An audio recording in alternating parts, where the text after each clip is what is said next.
Rubem, falando em Telegram, vamos dar uma voada aí para a Rússia e Ucrânia. O que está acontecendo por lá, hein, cara? Porque tá esquisito essa história. Eu vi várias declarações. É o que eu falei, dá a impressão que de uma forma, vamos dizer, velada, é o seguinte, olha só, se a gente se enfrentar, nós vamos às vias de fato, acaba tudo. Então é o seguinte, nós vamos para o ringue. O ringue é a Ucrânia. Vamos lá. Ó, as regras são essas. Não vale isso, não vale isso, não vale isso, não vale isso. E vamos botar para arder. Né? E vamos botar para arder. Porque a impressão que a gente dá é essa. Porque enquanto as coisas acontecem lá na Ucrânia, há um processo de erosão em todo o mundo ocidental como a gente conhece. A única área de influência que eles estão mantendo é na América do Sul. Até na América Central eles estão tomando chinelada na cara. Eles só estão mantendo hegemonia. A África está botando... Os Wagner estão lá inaugurando um cemitério do lado do outro. O patrono deles é o prefeito lá de Saramandaia, ou lá da cidade lá que queria inaugurar um cemitério. Eles estão entrando... O outro dia, acho que foi no Níger, simplesmente a legião estrangeira francesa fugiu. Não saiu, não. Fugiu. 5.000 homens fugindo de 500 Wagner. Né? Os Wagner entraram lá como estão em várias capitais, em vários países, e simplesmente, vamos falar o português, claro que aqui é um canal de geopolítica objetivo. Tá?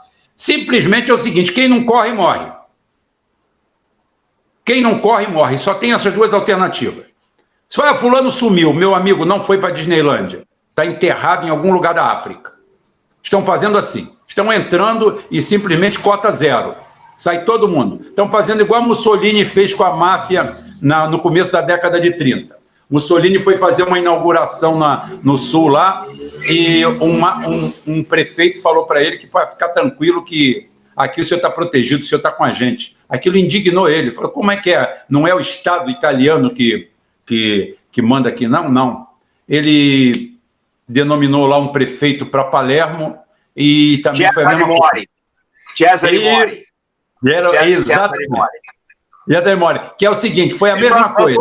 O Cesare mandou baixar os muros da Sicília para a máfia não usar as luparas para fazer emboscada. Então é o seguinte, Cesare Mori, fantástico. Deus falou que era impossível acabar com a máfia. Em 2 anos, Cesare Mori é simplesmente o seguinte, quem não corre, morre.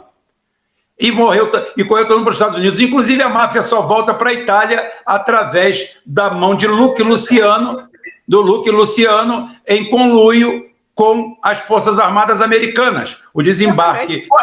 Você colocou um negócio interessante, Rubem. Pouca gente sabe. A máfia voltou na Sicília graças ao exército americano. Mussolini a turma do Mori tinha acabado com ela. Foi o exército americano que tudo. Liberaram os caras da cadeia, acharam que todo mundo que estava preso era um democrata. Não era, o cara era chefe mafioso. Né? Inclusive houve acordo entre o FBI, né? Houve acordo entre o FBI, que dominava a inteligência na época, a CIA ainda incipiente, e os chefes da máfia, porque eles tinham conhecimento do terreno, de tudo, e eles negociaram. E o principal articulador foi o Luque Luciano, né? O chefão Luque Luciano que fez. Inclusive, tem até no meu canal, acho que tem no meu canal um videozinho curto que eu fiz lá há muito tempo atrás, falando dos crimes de guerra que os americanos, não os americanos, tá? Os mafiosos que desembarcaram na Sicília cometeram alguns assassinatos porque eram desafetos que eles corriam atrás, pegavam e executavam. Então, quer dizer, a história é cheia de pontas mal amarradas, ou algumas que, quando você vai lá atrás, elas dão sentido à coisa. Mas voltando para a Ucrânia, o que parece que é o seguinte, nós temos uma guerra modulada pela Rússia. A Rússia modulou uma guerra. A Rússia invadiu a Ucrânia em 48 horas, estava na porta de Kiev. Não entrou porque não quis. Aí eu falo assim, mas não entrou porque não quis? Por quê? Porque não quis. Não quis. Poderia ter entrado, game over, checkmate, acabou. Só que tem uma coisa. Vamos, 1 ano depois, O que teria acontecido se a Rússia tivesse feito isso? Olha, não teria crise na Europa, não teria choque energético, não teria essa agonia toda e o questionamento de todas as democracias europeias que estão prestes a cair ou a serem reformuladas, porque é o único jeito de sobreviver. Olha a revolução que aconteceu nesse meio tempo. Enquanto isso aconteceu, Oriente Médio e Oriente Próximo se uniram tudo num bloco e de uma hora para outra a Rússia aparece como líder da OPEC. Quem dá, de uma hora para outra sai os Estados Unidos vai à Arábia Saudita e pede para os caras aumentarem a produção de petróleo. Os caras iam diminuir em 1 milhão de barris por dia. Os Estados Unidos foi lá e os caras, sabe o que fizeram? Cortaram 2. Foi para ofender mesmo. Isso é o pagamento por 150 bilhões de dólares de Patriot que colocaram lá e não vale nada. Né? Os drones do Alibaba pegaram a maior refinaria do mundo e botaram fora de operação. Drone de $30 e o Patriot não fez absolutamente nada. Né? Então é o seguinte, o que aconteceu? A África, de uma hora para outra, a essa altura do campeonato, o que está acontecendo é que só restou de área de domínio do Ocidente, do Ocidente do Norte, nós aqui, América do Sul, Brasil, Peru, que acabou de passar por um golpe contra golpe, falta de golpe, com as elites, e com uma tragédia, eu falo com grande propriedade, porque meu filho mais novo é economista. Né? Agora, uma tragédia anunciada, que é o modelo econômico que os Estados Unidos vendeu para o mundo. Hoje você entra dentro de uma universidade, não existe, eu falo que aquilo ali não é uma escola, aquilo não é uma universidade, aquilo ali simplesmente é um templo.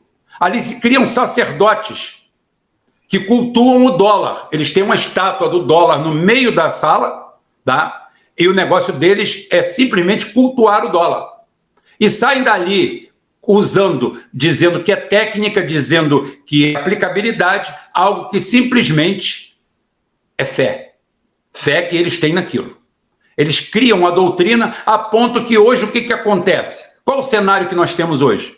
O cenário que nós temos hoje é o seguinte, é todo mundo perguntando quem é o presidente, não. Ele ainda não disse qual é a equipe econômica dele. Ele não disse quem é o ministro da Fazenda dele. Aí, e como é que vai? E o mercado? O mercado que se dane. O mercado é falacioso, é farsante. Está aí a prova aí com as lojas americanas. Se eu for falar de lojas americanas aqui e daqueles 3 bandidos, tá? eu vou falar mais 2 horas. Tá? Então é o seguinte, e outra coisa, quantas lojas americanas estão ali dentro da Bovespa? Maiores ou menores? Como é que você vai confiar no balanço de alguém se a maior foi para o saco? Como é que você acha que tem um balanço ali digno, honesto ou digno de nota? Não tem. Não tem. Aquilo ali é tudo uma farsa. O que acontece é o seguinte, os Estados Unidos os Estados Unidos tinha a Guerra Fria.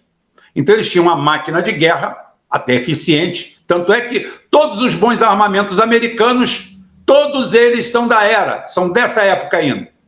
Os Estados Unidos conseguiu a façanha e a Europa de não fazer nada novo, nada que preste nos últimos 30 anos. Todos os bons armamentos, o F-15 é eficiente? É. O que tem aí é uma evolução daquele. O F-16 o F-16. Tudo que eles fizeram novo não presta. Tudo. De submarino a avião. Eles ainda continuam com aquela plataforma. Pegaram uma defasagem terrível, difícil de descontar, porque a Rússia está usando estilingue e mamona na Ucrânia. Está usando estilingue e mamona. Não pense você que está sendo usando armamento de ponta, não. É um ou outro ali de teste. O resto é T-72 velho, com um pouquinho de blindagem, isso, aquilo outro, com mais um negócio reativo, ótimo. Agora, o peso pesado... Sabe o que acontece? Deixa eu falar uma coisa que eu falo sempre aqui no canal. Nós fomos de uma época, a gente tem é da mesma geração, tem a mesma idade. Na nossa época, na nossa infância, quem projetava armamento era quem ia usar. Você vê que a geração, o B-52 foi projetado pela geração que foi da guerra. Hoje em dia, quem dá o pitaco é o publicitário. Essas armas são desenhadas no PowerPoint, é um fato. Você pega esse B-21 aí, que para mim é uma falácia, é desenhada para o PowerPoint e não vai dar certo mesmo, cara. Isso. É a Pixar. Disney Pixar. Aí você vê, um colosso como a B-52, o melhor e mais confiável bombardeiro dos Estados Unidos. Pô, tem que acender velhinha, vai fazer 70 anos. 70 anos. 70 anos. Consegue ser mais velho que a gente. Ônibus aqui em São Paulo. Consegue ser mais velho que a gente. Aí é o seguinte, de lá para cá, o que eles produziram de novo? O último avião que eles produziram eficiente foi o F-16 e vai para 50 anos. O F-16 o protótipo dele, acho que foi em 76. Faltam 3 anos para ele completar 50 anos. Fizeram o F-35 um lixo. O F-35 sozinho gastou mais do que as Forças Armadas Soviéticas nos 23 anos de Putin. Só o avião. É soma, é calcular. Se você pegar todo o gasto militar da Rússia nos últimos 23 anos, dá o custo do F-35, que não serve para nada. Pegaram o Yakolev 141, que já não deu certo na Rússia, era um avião de merda na Rússia, né? Pegaram ele, pegaram a tecnologia stealth, que é falaciosa, ela é um diminuidor de assinatura, ele não é a certeza de invisibilidade, porque a visibilidade de qualquer equipamento militar, ele não é só a visibilidade física que ele tem. Ele tem emissões.